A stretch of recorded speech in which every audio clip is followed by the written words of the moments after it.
Sports से जुड़ी किसी भी अपडेट के लिए स्पोर्ट्स तक को सब्सक्राइब करें और हमारे फेसबुक और इंस्टाग्राम पेज को भी जरूर फॉलो करें। कोरोना महामारी उत्तर प्रदेश में कई लोगों के लिए अभिशाप की तरह आई है। कुछ ऐसे बड़े नाम हैं जो अर्श से फर्श पर आ गए। मैं बात कर रहा हूं उन स्पोर्ट के कोचेस की जो कभी अपने विद्यार्थियों को गुर सिखाते थे, वो आज ऐसे ऐसे काम कर रहे हैं जिनको देखकर आप शॉक हो जाएंगे। मैं आज मौजूद हूं लखनऊ के नीलमथा चौराहे के करीब। यहाँ पर एक कारपेंटर आप देख पा रहे होंगे मेरे बगल में है, जिनके हाथ में आरी है। पर जब मैं इनका असल रोल बताऊंगा असल में क्या है, तो शायद आप सोचने पर मजबूर हो जाएं। ये तलवारबाजी के एक ऐसे कोच हैं जिन्होंने 7 से 8 साल से ज़्यादा कोचिंग दी है, और जिस हाथ में तलवार रहती थी उस हाथ में आज आरी है। मजबूरी का ये आलम है। और कोविड-19 का जो लॉकडाउन लगा पिछले साल का, तब से उनके ये हालात आज तक कंटिन्यूड हैं। लॉकडाउन हटने के बाद चीज़ें कुछ सुधरी, पर फिर से जब इस साल पैंडेमिक आया, थर्ड वेव आई, और फिर से आप देख सकते हैं कर्फ्यू लगने के बाद उनका काम धाम बंद हो गया। और अब फिर से जो कोच कहीं ये 4 to 5 टाइम के मेडलिस्ट हैं, यूपी को रिप्रेजेंट किया है इन्होंने, और आज हालत ये है कि ये 300 रुपये दिहाड़ी के बेसिस पर काम करें। मैं बातचीत करूंगा, संजीव गुप्ता इनका नाम है। संजीव जी, ये क्या आप कहाँ पे आपकी कोचिंग रही, आपका क्या करियर रहा, कुछ बताइए। मैं लखनऊ के विनय खंड स्टेडियम में कोच था तलवारबाजी का, और अपने कोचिंग से मैंने कई राष्ट्रीय स्तर के खिलाड़ी दिए जो मेडलिस्ट भी हैं, और वहाँ से 4 खिलाड़ी मेरे इंडिया टीम में सेलेक्ट हुए 2 साल पहले। मगर सरकार की तरफ से कोई पैसा नहीं मिलने की वजह से वो नहीं जा पाए। पोलैंड जाना था वर्ल्ड चैंपियनशिप के लिए उन लोगों को। नहीं तो आपकी मैं ये हालत देख रहा हूँ कि आप खुद तलवारबाजी सिखाते थे, और आज आप मजबूरी का ये आलम है कि आज आप आरी लिए बैठे हैं। ये नौबत क्यों आई, ये बताइए दर्शकों। हम लोग का जो तलवारबाजी कोचिंग चल रही थी, पिछले साल मार्च में 25 मार्च को हम लोग का कैंप बंद कर दिया गया कोरोना की वजह से। उसके बाद 1 अप्रैल से रिन्यूअल होकर फिर से चालू होना था, मगर सरकार की तरफ से, खेल विभाग की तरफ से रिन्यूअल नहीं किया गया। तब से हम लोग ऐसे ही बैठे हैं। कोई घर में कोई कमाई का जरिया नहीं है, तो ये काम करके अपना जीव को ये कितना कुछ कमा लेते हैं इसमें हम लोग का 300 रुपया पर डे मिलता है हेल्प फ्री काम करने का। तो आपको कभी कोई फील नहीं होता है कि आप एक कोच थे और आज आपको ये काम करना पड़ रहा है? आपकी सोसाइटी में भी क्या आपको सब लोग अलग नजर से देखते हैं? मगर स्वाभिमान इतना है, कितना मांग के लोगों से खाएंगे? जब काम नहीं करेंगे तो कैसे खाएंगे? सहायता लोग भी कितना भी करेंगे, मगर अपने से जब तक नहीं करेंगे तब तक कहाँ से आएगा घर चलाने के लिए पैसा? समाज कुछ बोलता है, समाज बोलता है, क्या करिएगा, मगर मजबूरी है। अब काम करेंगे नहीं तो घर में खाना नहीं मिलेगा। घर पे क्या बच्चे अच्छे पढ़ाई कर रहे हैं? 2 बच्चे हैं हमारे। एक बिटिया है, राष्ट्रीय स्तर की गोल्ड मेडलिस्ट है तलवारबाजी। उसको भी इंटरेस्ट है? हाँ, तलवारबाजी की राष्ट्रीय स्तर की गोल्ड मेडलिस्ट है, और उसका सिलेक्शन पोलैंड जाने के लिए इंडिया टीम में हो गया था। सरकार की तरफ से मैंने बहुत रिक्वेस्ट किया, कहीं से कोई पैसा नहीं मिला, वो अंततः नहीं जा पाई तलवारबाजी में। एक बेटा है, वो भी राष्ट्रीय स्तर का प्लेयर है, और स्टेट लेवल पे वो कई मेडल पाए हैं। और घर में हमारी पत्नी है, हमारी पत्नी भी उसके एनसीसी की इंटरनेशनल अवार्डेड है। ड्यूक ऑफ एडिनबर्ग उनको अवार्ड मिला हुआ है, और राष्ट्रीय स्तर पे कई पुरस्कार उनको मिला हुआ है। नहीं तो ये बच्चों की स्कूलिंग वगैरह कहाँ से हो रही, पढ़ाई तो बिटिया की हमारी 2 साल से बंद चल रही है। बंद चल रही? क्यों? इतनी आर्थिक स्थिति नहीं, मैं उसको एडमिशन करा पाऊंगा 7th में। 2 साल से वो स्कूल नहीं जा पाई आपकी आर्थिक तंगी की वजह? जी, सही बात है। ये जो काम आप कर रहे हैं 300 रुपये दिन वाला, इससे कितना? 300 रुपया मिल जाता है, बस परिवार का खाने पीने का खर्च चल जाए। एक बच्चों को पढ़ाई नहीं बंदी हो गई है, दूसरा बच्चा किसी प्रकार से केंद्रीय विद्यालय में है, उसकी फीस कम है, 800 रुपये है, वो तो भर देता हूँ, किसी तरह से काम चल जाता है उसका। मगर बिटिया दूसरे स्कूल में पढ़ती थी, उसकी फ़ीस ज़्यादा थी, एडमिशन फ़ीस ज़्यादा थी, और इसलिए नहीं दे पाया, एडमिशन नहीं करा पाया। आप तो इंडियन मिलिट्री एकेडमी में कोच रहे हैं, जानने वाले आपके बहुत कोचेस भी होंगे, स्टूडेंट्स आपके इतने बड़े बड़े आपने बताया लेवल पे पहुंच गए, किसी ने कभी मदद के लिए हाथ आगे नहीं? मदद किए हैं लोग, बहुत लोग मदद किए हैं, मगर फिर भी एक कितना मदद लिया जा सकता है सभी से? स्वाभिमान। जब तक अपने से नहीं करेंगे मदद करने वाला भी कितना करेगा।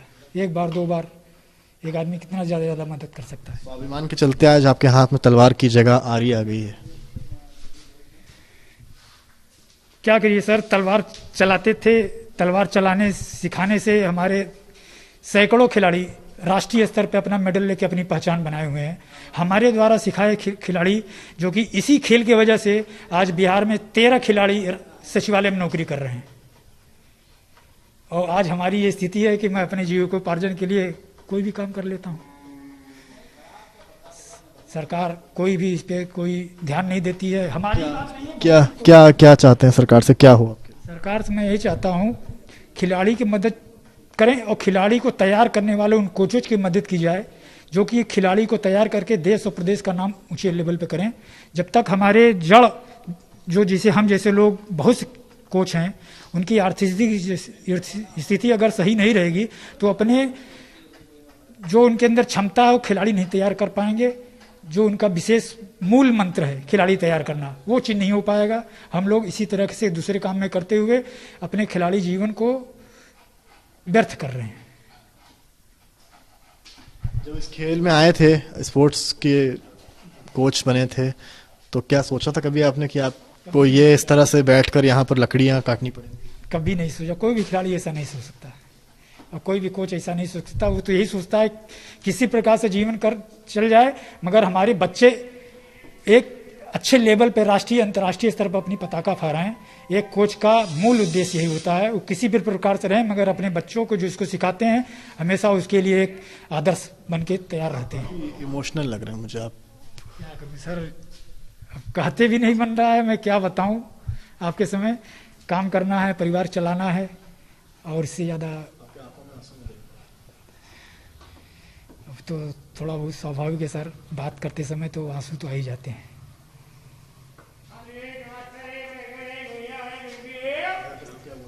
जी अब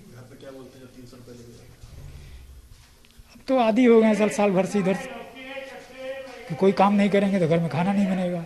300 रुपये कितना होता है? 200 रुपये हम सब्जी दाल आटा चावल गैस मकान किराए पर रहते हैं। 4000 रुपया महीना किराया देना होता है और जो बचते हैं बच्चों के घर का खर्च राशन पानी ये सब में ख़त्म हो जाते 2 हैं। साल से बच्ची की पढ़ाई रुकी हुई है, बच्ची कंप्लेन करती होगी, कैसा क्या फील होता है? आंखों में आंसू आ जाते हैं, इससे ज़्यादा क्या आएगा।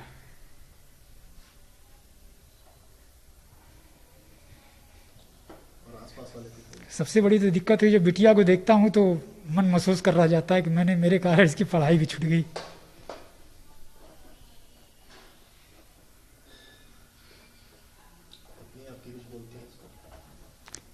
पत्नी कहने क्या, वो भी सोचती होंगी कहाँ शादी मैंने कर लिया है जो इसी स्थिति में आज रह रहे हैं।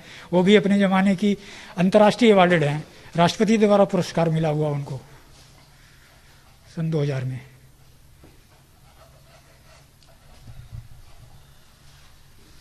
छोटा बेटा आपका है? बेटा 9th क्लास में पास होकर 10th में गया है।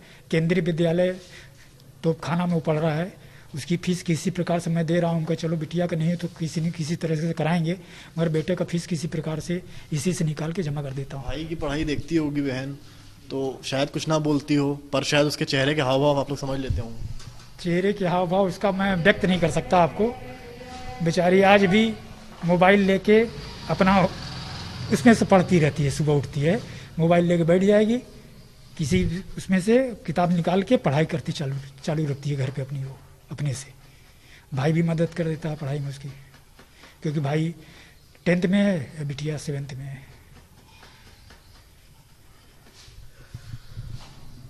तो ये बेबसी का आलम है इस कोविड-19 के कर्फ्यू लॉकडाउन के चलते। आज द्रोण परेशान है। आज द्रोण के हाथ में खड़क की जगह आ रही है। सोचने वाली बात यह है कि जब द्रोण परेशान है तो अर्जुन कैसे तैयार होंगे, कैसे उत्तर प्रदेश में खेल विभाग की बढ़ोतरी होगी, कब तक आखिर पीछे रहेंगे, और कैसे कोविड-19 के लॉकडाउन इन जैसे परिवारों के लिए महीने भर की सैलरी से 300 रुपये दिहाड़ी पर और इस आरी और इस काम पर आ जाएंगे। ये सवाल आज तक लगातार पूछता है। देखना है सरकार अब इनकी मांगे सुनती है, इनके लिए कोई पोस्ट निकालती है, इनकी आर्थिक मदद करती है या नहीं, पर इनकी जो कहानी है, इनकी जो बेटी है 2 साल से नहीं पढ़ पाई है और इनकी यह हालत, जिन्होंने 7-8 साल बच्चों को कोचिंग दी, 25 साल से कोचिंग दी, वो दयनीय नजर आती है। अब हम आ पहुंचे हैं संजीव, जो कि तलवारबाजी के कोच हैं, उनके घर पर, उनके घर का हाल जानने आखिर उनकी फैमिली, उनके बच्चे किस दौर से गुजर रहे हैं। सबसे पहले मैं आपको अगर तस्वीरें दिखाऊं तो यहाँ पर आप देखेंगे उन बच्चों की प्रतिभा, गोल्ड मेडल भी है। दोनों बच्चे, दिव्यांश और ख्याति, इनके जो बेटी और बेटा है संजीव का, उनके मेडल्स, ये आपको मैं प्रतिभा दिखा रहा हूं। और अब आपको इसके प्रतिभा के जस्ट बगल में एक मजबूरी दिखाऊंगा। ये मजबूरी है, ये खूंटी पे टंगे हुए कुछ बैग्स जो बयां करते हैं मजबूरी, क्योंकि इनमें से ख्याति जो है, ख्याति की पैसे की तंगी की वजह से स्कूलिंग रुक गई है। क्लास 5th के बाद वो अपना स्कूल कंटिन्यू नहीं कर पाई। आप देख सकते हैं यहाँ पर मेडल्स जो हैं इनके बच्चों के, कितने प्रतिभावान बच्चे हैं। और ख्याति की अगर बात करेंगे आप, तो ख्याति घर से ही पढ़ाई कर रही हैं और ख्याति अपने स्कूल में स्टूडेंट ऑफ द ईयर भी रही हैं। ख्याति मेरे साथ मौजूद हैं, ख्याति और दिव्यांश दोनों मौजूद हैं। ख्याति से मैं पहले बातचीत करने की कोशिश करूंगा। ख्याति, आपका भी स्पोर्ट्स में बहुत इंटरेस्ट है, स्पेशली फेंसिंग, तलवारबाजी में इंटरेस्ट रहा है। आपको स्टूडेंट ऑफ द ईयर का भी मिला है। पढ़ाई छूटी है आपकी 2 साल के लिए, तो क्या आपने घर पे बताया आके, क्या बोला, क्या था मतलब आपका? ये जैसा कि मैं देख पा रहा हूँ, ये आपकी ट्रॉफी है। ये अगर कैमरा में नीरज दिखाएंगे, ये देख सकते हैं यहाँ पे 18-19 से स्टूडेंट ऑफ द ईयर की ट्रॉफी ख्याति को मिली थी। और आप अंदाजा लगा सकते हैं कि ख्याति जिनको ये ट्रॉफी मिली थी वही अब स्कूल नहीं जा पा रही है। स्टूडेंट ऑफ द ईयर का मतलब होता है कि अपने स्कूल का, अपने क्लास का सर्वश्रेष्ठ बच्चा, और यही अब स्कूल नहीं जा पा रही है। ख्याति, आप घर से पढ़ाई कर रही हैं, मैं सुन रहा हूँ, किस तरह से पढ़ाई चल रही 2 साल से? मैं YouTube से देख के पढ़ रही हूँ और मतलब कि उसी से पढ़ा जा रहा है। इंटरेस्ट आपका क्या है? स्पोर्ट्स में ज्यादा इंटरेस्ट है या फिर पढ़ाई में? मतलब दोनों है मेरा। हाँ। और अभी आप क्या चीज कंटिन्यू कर पा रही हैं? अभी मतलब पढ़ाई कर पा रहे हैं घर से। अभी तो सब बंद है, तो इसलिए स्टेडियम भी नहीं खुला है, तो फेंसिंग भी नहीं हो पा रही है। आपके यार दोस्त तो सब स्कूल जाते होंगे, कुछ कहते हैं आपसे? अभी तो बात ही नहीं होती है उनसे। आपका स्कूल 2 साल से छूटा हुआ है, जैसे कुछ बोलते हैं कि स्कूल कब आओगी? बोलते तो है, अब क्या बात करूँ उनसे, क्या कहूँ, अच्छा नहीं। जब आपसे कहते हैं कि आप स्कूल कब आएंगी तो आप क्या जवाब देते? मैं कहूँगी अब क्या कहूँ सर, मैं अभी अच्छा नहीं लगता ऐसे बोलना कि नहीं आ पाऊंगी। फिर क्या जवाब पूछते हैं आपके दोस्त? क्या बताती हैं एग्जैक्ट रीजन क्या है? तो फिर आप बहाना क्या बताते? मैं बोलती हूँ कि मेरा दूसरे स्कूल में एडमिशन हो गया, इसलिए यहाँ नहीं आ पाऊंगी अब। पढ़ाई लगातार आपकी चल रही है, प्राइवेट एग्जाम सुनवा जी। कंप्लेन कभी अपने करी अपने फादर से इसको लेकर कि कब से मैं स्कूल जाऊंगा? सब पूछा तो है, उनकी भी फाइनेंशियल प्रॉब्लम ऐसी है कि अब क्या करेंगे। अब वो जब आएगी तो तभी करवाएंगे पापा एडमिशन। पीछे लगे मेडल्स और ये स्टूडेंट ऑफ द ईयर का अवार्ड काफी कुछ दास्तां कहानी बयां करता है संजीव के घर परिवार की। साथ में दिव्यांश भी है मौजूद यहाँ पर। 14 साल के दिव्यांश केंद्रीय विद्यालय में पढ़ते हैं। दिव्यांश, किस में ज्यादा इंटरेस्ट है आपको? ये तलवारबाजी में जो तलवारें रखी हैं यहाँ पे, सुना है कि आप इसी से प्रैक्टिस वगैरह करते हैं, इस पे तलवारबाजी में ज्यादा इंटरेस्ट है आपको, या इस वक्त जो पढ़ाई चल रही है उसमें ज्यादा इंटरेस्ट? पढ़ाई में भी इंटरेस्ट है और खेल में भी इंटरेस्ट है। खेल को एक तरीके से सेकेंडरी ऑप्शन की तरह मैं देखता हूँ। अभी खेल की अगर हम बात करें तो आपके फादर की जो स्थिति हुई है, ना चाहते हुए भी, इतने एक्सपर्ट आदमी हैं वो, तो क्या डर नहीं लगता है कि मैं भी इसी लाइन में जा रहा हूँ? डर तो लगता है, पर सिस्टम को एक तरीके से सुधारने की आवश्यकता है, लोगों को जागरूक करने की आवश्यकता है कि जो सिस्टम है चला आ रहा है, इसको बदलने की जरूरत तो चल रहा है। और अगर चलता रहा तो आपकी प्रतिभा जो है वो आप किधर दर्शाएंगे? खेल मैं करता रहूंगा, और अगर मैं सिस्टम के अंदर जा सकूं कोई ऑफिसर रैंक पर, तो इसको बदलने का भी प्रयास करूंगा। ये रास्ता है। आपको इसमें इंटरेस्टिंग पॉइंट एक और बता दूं, ख्याति जो है इनका पोलैंड के लिए सिलेक्शन हो गया था। इनकी फेंसिंग में इतना दम था, और जो यूपी के गवर्नर थे उन्होंने जो है खेल मंत्री को, तब के यानी कि चेतन चौहान को, लेटर भी लिख दिया था कि इनको पोलैंड जाने की इनकी व्यवस्था, इनको आर्थिक मदद दी जाए, क्योंकि संजीव उसकी उस वक्त नौकरी नहीं थी। पर उसके बाद भी कोई मदद नहीं की गई, और ख्याति यहीं नीलमथा के करीब एक किराए के मकान में रह रही हैं। और जिस तरह से पढ़ाई कर रही हैं मैंने आपको बताया, और जिस तरह से अपने दोस्तों से बहाने बना रही हैं कि मैं किसी और स्कूल में चली गई, क्योंकि वो बता नहीं सकती हैं कि उनके पिता की आर्थिक तंगी की वजह से उनकी 2 साल की पढ़ाई छूटी। और उसी के स्टोरी का अगर आप दूसरा पहलू देखें तो संजीव का अपने आप का स्ट्रगल, जो एक तलवार की जगह एक हाथ में आरी लिए लकड़ी काट कर अपना घर बसर चला रहे हैं और इस दर्द से गुजर रहे हैं। इन समोसों को देखकर शायद आपकी जुबान लबलबा रही हो, पर इस समोसों को जो बना रहा है वो अपने आप में एक शख्सियत रहा है। महेंद्र प्रताप सिंह को आप देख पा रहे हैं यहाँ। आज तक की टीम आ पहुंची है बाराबंकी में और दिखाने उन चेहरों को, उन स्पोर्ट्स पर्सनालिटीज को जिन्होंने लॉकडाउन में सफर किया है और अपना बहुत कुछ खो दिया है। कभी अर्श पर थे और ना चाहते हुए भी लॉकडाउन कर्फ्यू के बैक टू बैक वार की वजह से मजबूर हैं आज वो फर्श पर यहाँ समोसे बनाने के लिए। तस्वीरें आप देखेंगे इनके शॉप की, ये घर के बाहर ही इन्होंने तखत डाल रखा है और एक सामने आप स्नैक्स की दुकान, स्नैक्स देख सकते हैं और जो यूजुअल सामान जनरल स्टोर का होता है थोड़ा बहुत यहाँ पर मौजूद है। इसके अलावा मेन जो है इनका समोसा है और ये आप समोसा बना रहे हैं। कौन है महेंद्र प्रताप सिंह? तीरंदाजी में लंबे समय तक नेशनल लेवल पर यूपी को रिप्रेजेंट करा है। कोचिंग करी 18 साल से ऊपर तक बच्चों को इसकी इन्होंने कोचिंग दी है।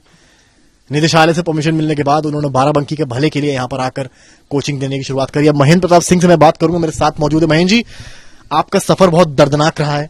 आपने शुरुआत में रिप्रेजेंट किया यूपी को और फिर बच्चों को भी सिखाया और आज ये हालत आ गई है। आखिर ऐसा लॉकडाउन 1 जो 2020 में लगा और ये जो लॉकडाउन 2 लगा, इसका क्या इम्पैक्ट पड़ा कि आपको आज यहां समोसे बनाने?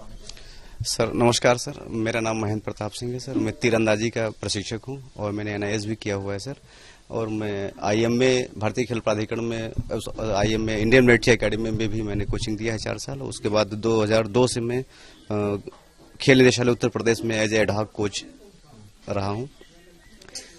अभी तक तो सर चल रहा था, कोचिंग सब हो रहा था और मेरे द्वारा सिखाए गए बच्चे भी नेशनल इंटरनेशनल लेवल पे आपके सिखाए हुए बच्चे खेले हैं, जो 2020 तक आपने करा है बिना किसी उसके। उसके बाद 2020 में सर 25 मार्च को सर 25 मार्च को सर 2020 में सब सारी कोचिंग बंद कर दी गई पूरे यूपी की सर।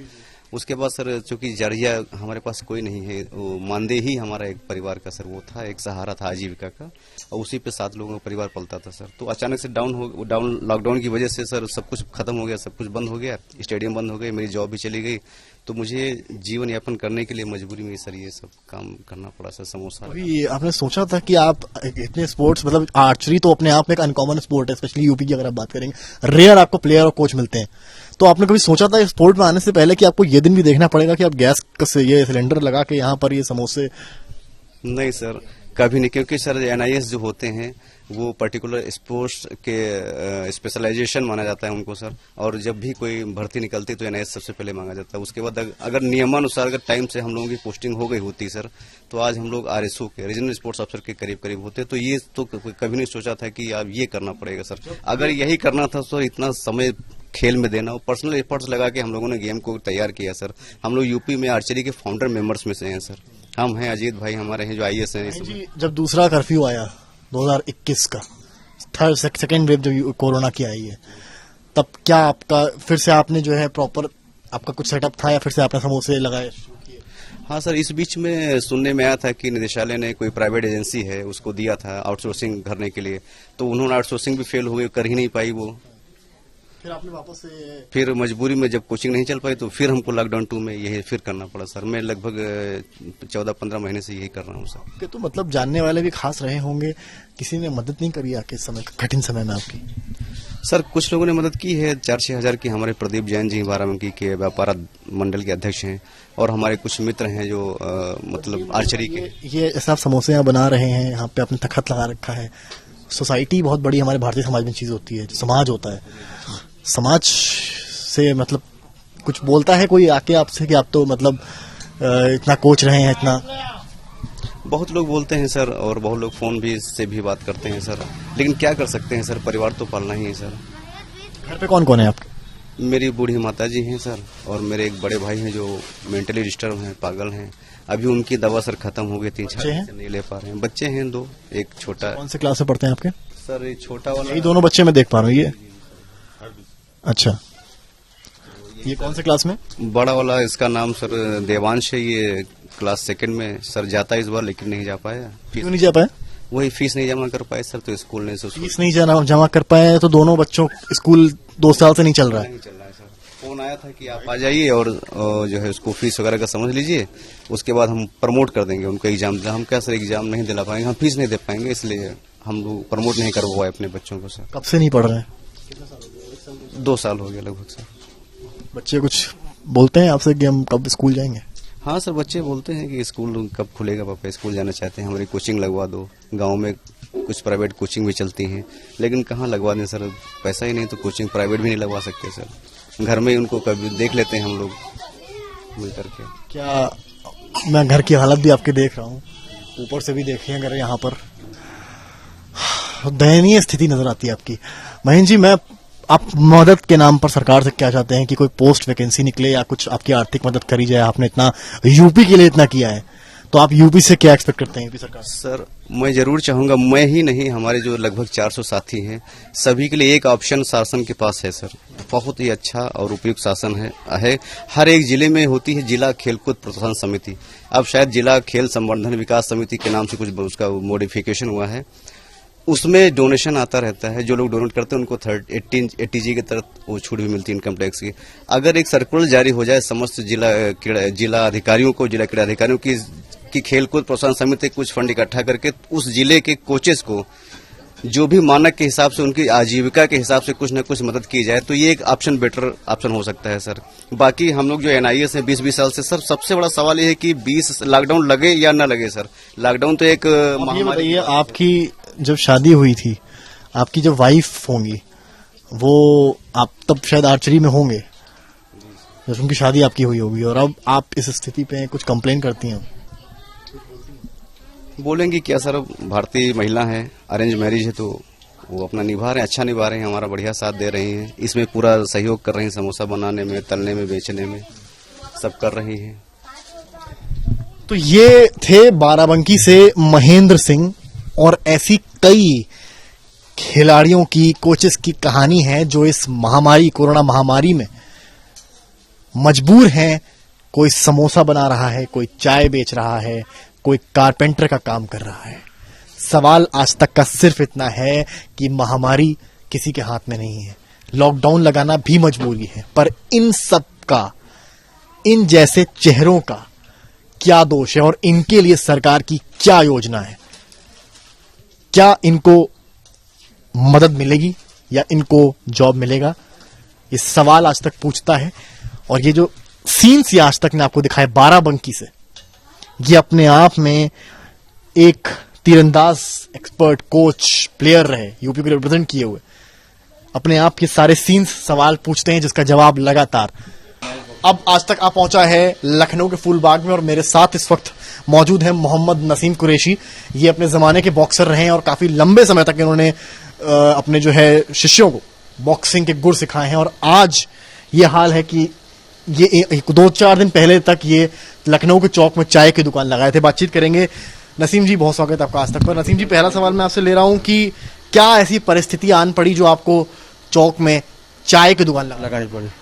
एक्चुअली लगा क्योंकि हमारे जो हमको अप्रैल से पैसे मिलना चाहिए थे, अप्रैल से लेकर नेक्स्ट 4-5 महीने तक मिले नहीं, और परेशानी बढ़ती जा रही थी क्योंकि घर में आपसे बता चुके कितने लोग हैं। उसके बाद जो है परेशानी जब बढ़ती है तो फिर हमने क्या किया जाए। हमारे एक और साथी थे शत्रुघ्न लाल, उन्होंने भी चाय पकौड़े की दुकान लगाई, उनकी भी नहीं चली है, लोगों ने मना किया उनको भी, और वैसे हमने भी वहाँ पे लगाया तो मुझको भी मना किया, सर क्या बेइज्जती कर रहा है, पूरे यूपी में फैल रहा है, मत लगाइए, आप दोस्त कुछ पैसे की जरूरत है तुमको बताइए।